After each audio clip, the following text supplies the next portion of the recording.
Hello welcome to my show Bobby the मैथिनी idol.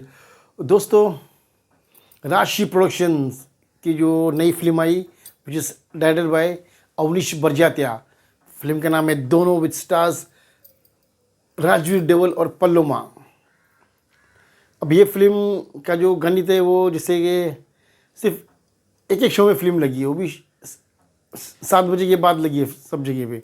उसके shows शाम को 7 बजे के बाद शुरू हो रहे हैं। No morning shows, no matinee shows, no afternoon shows. How the film is going to work? Now they're going to make money.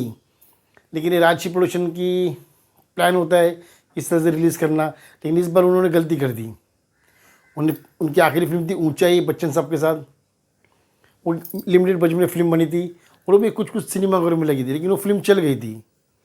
उससे पहले 94-95 में हम आपके कौन, जो one of the biggest blockbuster of Indian cinema, वो भी इसी वीक की थिएटर में लगी थी। Then one for 8 weeks it was only Liberty cinema. उसके बाद सब जगह पे लगी 9th वीक में, and biggest blockbuster Indian cinema, सब जगह हाउसफुल। लेकिन वो जो प्लान था उनका, वो सलमान खान एंड माधुरी दीक्षित के लिए था, वो हम आपके कौन, पर दे वो ऑलरेडी स्टार्स। और माधुरी दीक्षित वो सलमान खान से बड़ी हीरोइन थी उस वक्त, और उसको उनको फीस भी सलमान खान से ज़्यादा मिली थी हम आपके कौन में। तो दे वो ऑलरेडी स्टार्स, लोग जानते थे उनको। तो उस वक्त एक थिएटर में रिलीज़ करना एक अलग बात थी, और उस वक्त मल्टीप्लेक्स नहीं थे। उस वक्त जो जिस तरह से आज के तारीख में क्या होता है, सिर्फ 3 दिन का खेल होता है, वीकेंड का ही खेल होता है। उसमें पिक्चर ने जो बटोर लिया वो बटोर लिया, बाद में कुछ नहीं होता है। बाद में हुआ तो फिल्म अच्छी हुई तो बता, वरना कुछ नहीं होता। लेकिन 94 में क्या था, उस वक्त मल्टीप्लेक्स नहीं थे, और उस वक्त silver jubilee, golden jubilee, diamond jubilee, platinum jubilee का ज़माना था। और जिसे हम आपके यहाँ 2 साल चली, तो that is okay to release a film in one cinema. और ये यूट्यूब नहीं था, ऐसा कुछ नहीं था, तो न्यूज़ बाहर बहुत मुश्किल से आती थी।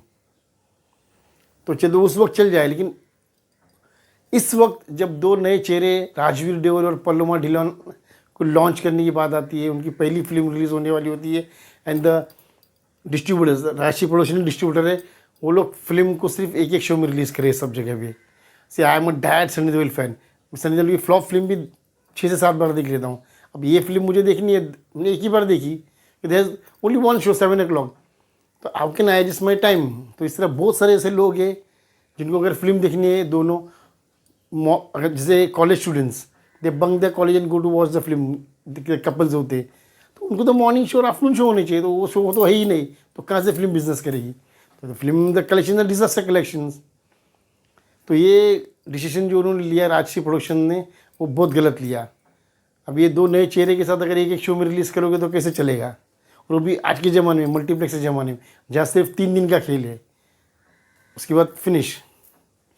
तो ये बहुत, मतलब देखा जाए तो एक्चुअली राजश्री प्रोडक्शन ने राजवीर देवल और पल्लोमा ढिलोन को लॉन्च किया है, लेकिन देखा जाए उन्होंने उनका करियर डिस्ट्रॉय किया है by this stupidity, releasing the film in one show in one like Bandra में से एक ही थिएटर में और एक ही शो में। so how the people are going to watch, वो एक पर्टिकुलर शो में किस तरह से टाइम निकालेंगे लोग, ये एकदम अजीब बात लग रही है। वैसे भी एक फिल्म आई थी जो सिर्फ एक ही थिएटर में लगी थी, उर्मिला मातोंडकर की फिल्म थी आ गले लग जा, वो जुगल साथ, वो एक ही थिएटर में लगी थी और एक ही शो में लगी थी। लेकिन वो अलग बात थी। हम आपकी कौन 4 शो में लगी थी, वो सिर्फ एक ही शो में लगी थी तो लेकिन वो अलग दौर था, वो सिल्वर जुबली गोल्डन जुबली का ज़माना था। इस दौर में अगर आपको पैसा बटोरना है तो पूरा बटोरने पड़ेंगे। जैसे कितने जो ये होते हैं प्रोड्यूसर डायरेक्टर, उस वक्त 90s में भी क्या करते थे, उस वक्त थिएटर एक ही होता था, मेन थिएटर एक ही होता था। फिल्म सब जगह रिलीज होती थी, लेकिन मेन थिएटर एक ही होता था, चाहे वो मराठा मंदिर हो, मिनरवा हो, अप्सरा हो, नॉवेल्टी हो, ड्रीमलैंड हो, मेट्रो हो, लिबर्टी हो, ये सब मेन थिएटर थे। तो वहाँ film silver jubilee golden jubilee चलती है। लेकिन उस वक्त भी कितने स्मार्ट डिस्ट्रीब्यूटर क्या करते थे, 2 मेन थिएटर रखते थे। समझो पिक्चर मराठा मंदिर में रिलीज़ हुई है तो मेट्रो में भी डालते थे, या मिंदरवा नॉवेल्टी 2 थिएटर में डालते थे, मेन थिएटर में, बटोरने के लिए पैसे। That is a good sign, और वो गुड प्लान्स भी रहते हैं उनके।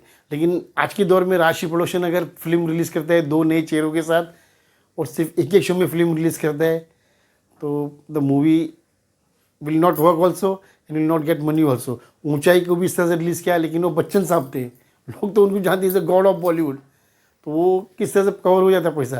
लेकिन दो नए चेहरों के साथ इस तरह का रिलीज प्लान करना बहुत ही गलत है। तो मेरे हिसाब से the Barjatyas have actually made a very big mistake by releasing दोनों मूवी स्टारिंग राजवीर देवल और पल्लोमा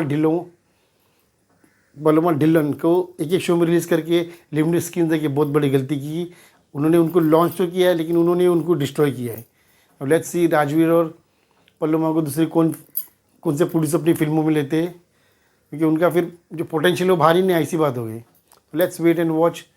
तो थोड़ा अच्छा नहीं हुआ लेकिन क्या होता है, लेट्स सी क्या होता है। Till then keep watching my channel bye the match boys and goodbye, God bless you all.